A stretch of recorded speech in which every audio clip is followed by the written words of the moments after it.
전자기파 중에서 진동수가 제일 큰 거, 에너지가 제일 높은 것을 감마선이라고 하는데, 감마선은 어떻게 발견됐는지 하는 이야기를 소개하겠습니다. 이 감마선은 방사선의 일종입니다. 방사선이란 또는 자연방사선이다 이렇게 얘기했는데, 원자핵에서 저절로 나오는 빛을 방사선이라고 합니다. 특히 자연방사선.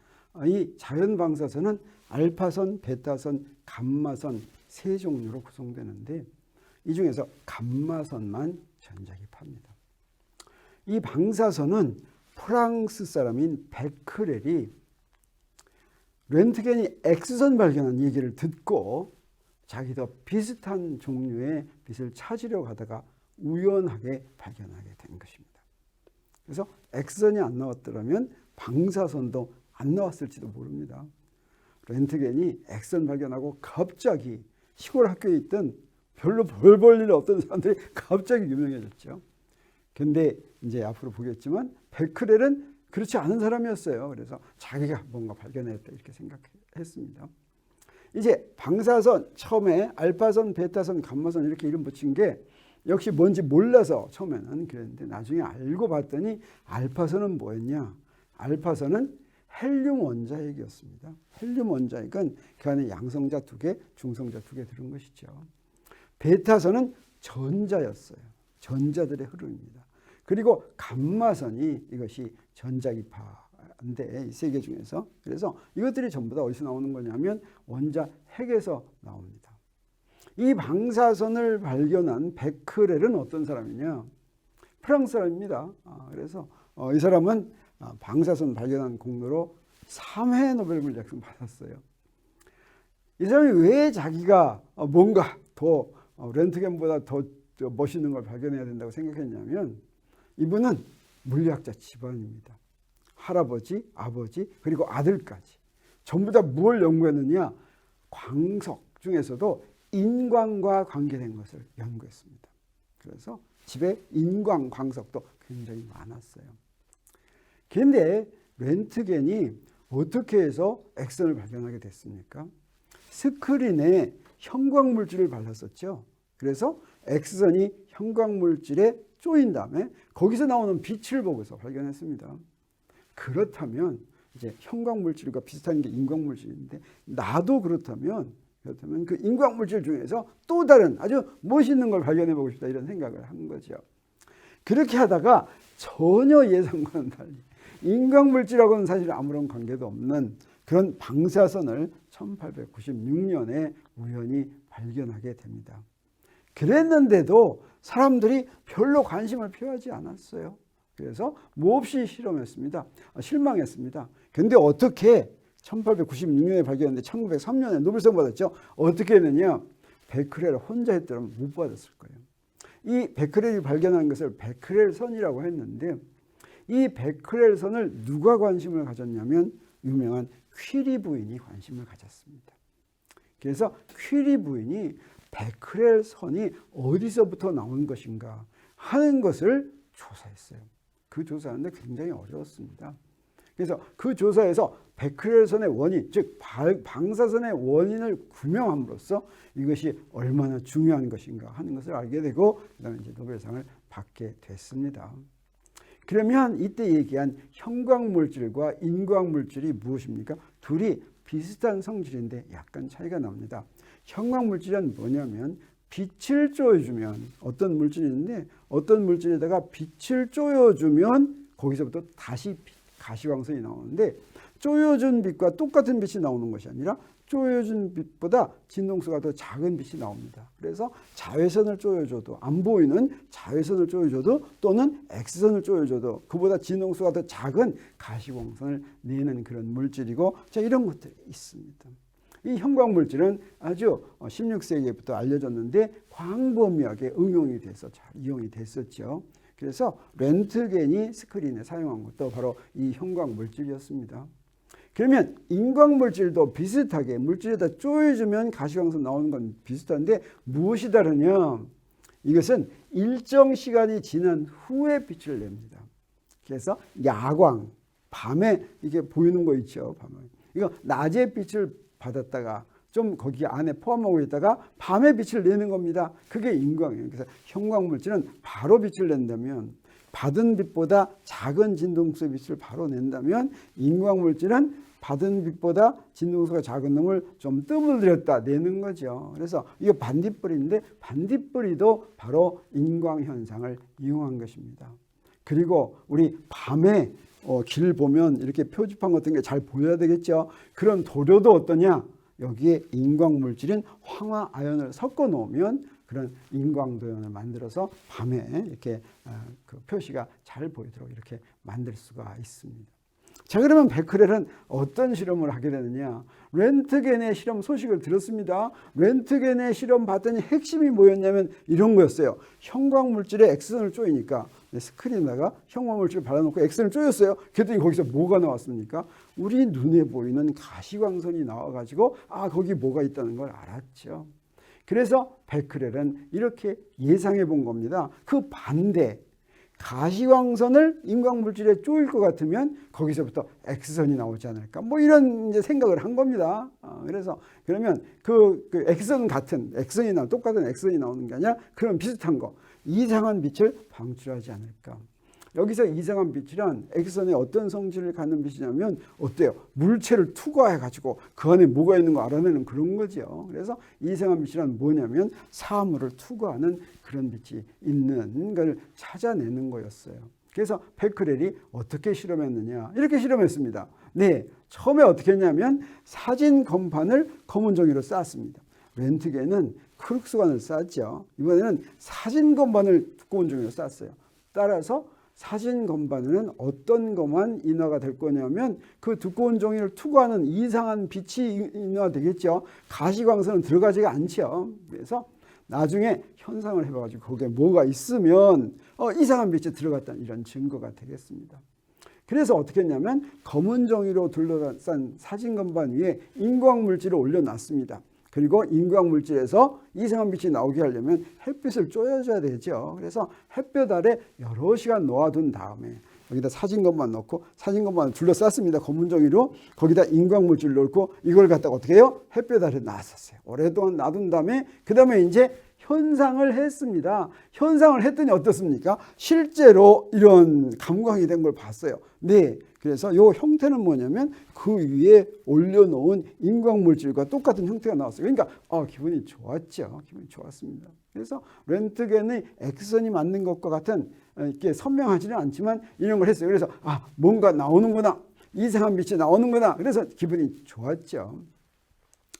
그런데 사실은 이제 이렇게 나오면 뭐 큰 건 아니었어요. 근데 실제로 방사선 발견한 것은 이게 사실 지금 생각해보면 여기서 자외선만 나오더라도 다 이렇게 감광이 되죠. 자외선 이런 건 다 아는 거죠.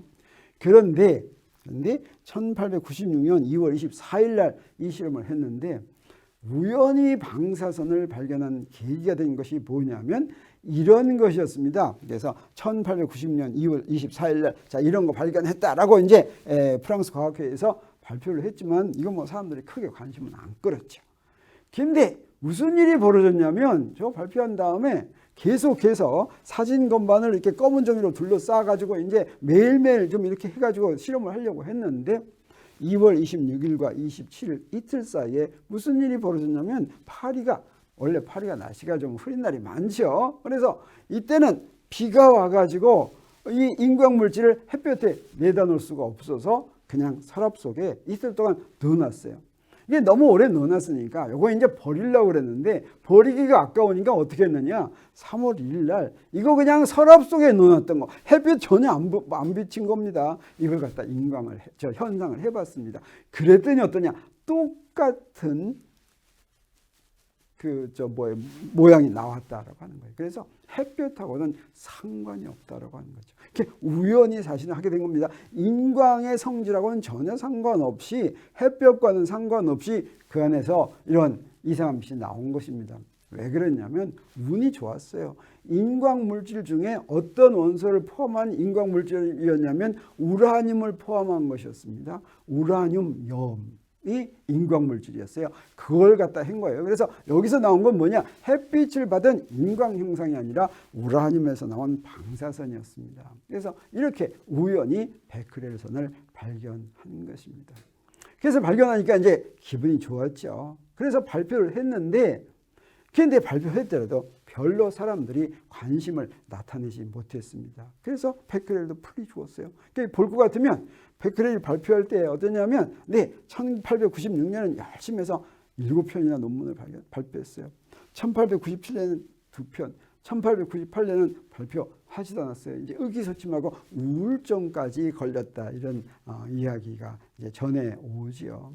그랬는데 퀴리 부부가 이제 베크렐선에 대해서 더 연구를 해가지고 그 중요성이 인식되기 시작한 것입니다. 그래서 그 다음에 비로소 이제 방사선의 중요성이 알려지고 노벨상도 받고 그런 거예요. 그러면 이 베크렐선은 어디서 나왔느냐? 방사능 원소에서 나왔습니다. 방사능 원소란 뭐냐면 불안정한 원소예요. 이 불안정한 원소는 저절로 거기서 방사선을 내보냅니다. 우리 주기율표를 볼 것 같으면 이런 주기율표가 있는데, 이 주기율표 중에서 여기서 자연에 저절로 존재하는 원소 중에서 원자 번호가 제일 큰 게 뭐냐면 저절로 존재하는 거, 이거 여러분 압니까? 원자 번호 제일 큰 게 92번 우라늄입니다. 우라늄보다 더 큰 Z가 원자 번호가 93짜리는 이거는 만들어야지 돼요. 인위적으로 만들어야지 돼요. 92가. 그래서 지금은 인위적으로 만들어서 110까지 막 이렇게 가 있죠. 그렇지만 저절로 존재하는 건 92인데, 나중에 이제 도대체 원자 번호가 뭐냐, 이거 이제 알게 되고, 봤더니 원자 번호라고 하는 건 원자 핵 속에 들어있는 양성자 수에 불과한 거예요. 그래서 왜 원자 번호가 92까지밖에 없느냐? 거기에 양성자 하나 더 집어넣으면 원자 번호 93짜리가 되는 거예요. 자, 그게 이제 큰 논란에 그게 됐는데, 그래서 이렇게 원자 번호가 큰 놈들, 여기서 노란색으로 된 거, 이게 바로 방사성 원소, 이게 방사능 원소입니다. 이게 불안정한 원소가 되겠어요. 그러면 이 주기율표 중에서 방사능 원소가 아닌, 다시 말하면 안정된 원소 중에서 제일 큰 건 뭐냐면, 안정된 원소 중에 제일 큰 건 원자 번호가 83짜리입니다. 그러니까 비스무트라고 하는 거예요. 그러니까 납 바로 뒤에 있는 거. 여기까지는 안정이 돼 있어요. 이거보다 더 크면 원자 번호가 84부터는 전부 다 불안정해서 거기서는 방사선이 나온다라고 하는 것입니다. 그래서 그러면 모두 다 방사능 원소다. 방사능 원소란 불안정해서 거기서부터 뭐가 나옵니다. 저절로 나오는 거예요. 그 저절로 나오는 것을 자연 방사능이라고 하지요. 이런 자연 방사능은 왜 나오냐면 원자핵 속에 들어있는 양성자와 중성자가 안정된 가장 낮은 바닥 상태에 있지 않기 때문에 그럽니다. 그래서 사실은 원자 번호가 83보다 더 작더라도 양성자 수와 중성자 수가 너무 균형을 이루면, 중성자 수가 너무 많거나 또는 양성자 수가 너무 많으면 다 방사능 원소에 해당합니다. 여기에는 표시가 안 돼 있지만, 그래서 자연 방사선은 바로 이런 방사능 원소에서 저절로 나오는 방사선을 얘기합니다. 그래서 이 방사선의 넓은 의미로는 전부 다 원자에서 나오는 것은 전부 다 방사선이라고 하는데, 좁은 의미로는 뭐냐? 원자 핵에서 나오는 것을 방사선이라고 합니다. 그리고 그 중에서도 특히 자연 방사선이라고 하는 것은 불안정한 원소, 즉 방사능 원소에서 저절로 나오는 것인데, 이 저절로 나오는 것은 딱 3개밖에 없어요. 그게 바로 뭐냐면 알파선, 베타선, 감마선에 딱 3개만 있다라고 하는 것이죠. 이것은 이 자연 방사선을 내는 방사능 원소는 인위적으로 어떻게 바꿀 수가 없습니다. 안 나오게 만들 수가 없어요. 그래서 이 방사능 원소는 인위적으로 이걸 차단할 수가 없기 때문에 여기 방사능 원소가 있는 데서는 저거 이렇게 하죠. 그리고 방사능 원소에서 나오는 방사선을 우리 인체에 쪼일 것 같으면 인체의 세포 단위에서 영향을 받게 됩니다.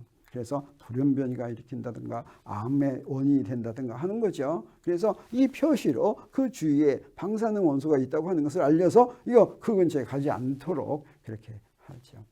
이 자연 방사선 3가지는 어떻게 되어 있냐면, 앞에서 잠깐 얘기했지만 알파선은 원자핵 속에 굉장히 거기는 양성자, 중성자들이 많죠. 그런데 큰 원자핵에서는 그 양성자, 중성자들 중에 나중에 우리가 배우게 되겠지만, 핵물리할 때 배우게 되겠지만, 양성자 2개와 중성자 2개 합해서 4개가 가장 단단하게 결합돼서 이 안에 존재합니다. 그래서 나오더라도 양성자 하나가 나오거나 중성자 하나가 나오거나 양성자 두 개가 나오거나 이렇게 못해요. 나오려면 반드시 이 네 개가 같이 나옵니다. 그게 바로 알파선이다라고 할 수가 있겠어요. 이 알파선은 무엇과 같으냐면 헬륨 원소의 원자핵과 같은 것입니다. 이거는 질량은 제일 크지만 세 개의 자연 방사선 중에 질량은 제일 크지만 투과력은 제일 작은 그런 특징을 가지고 있습니다.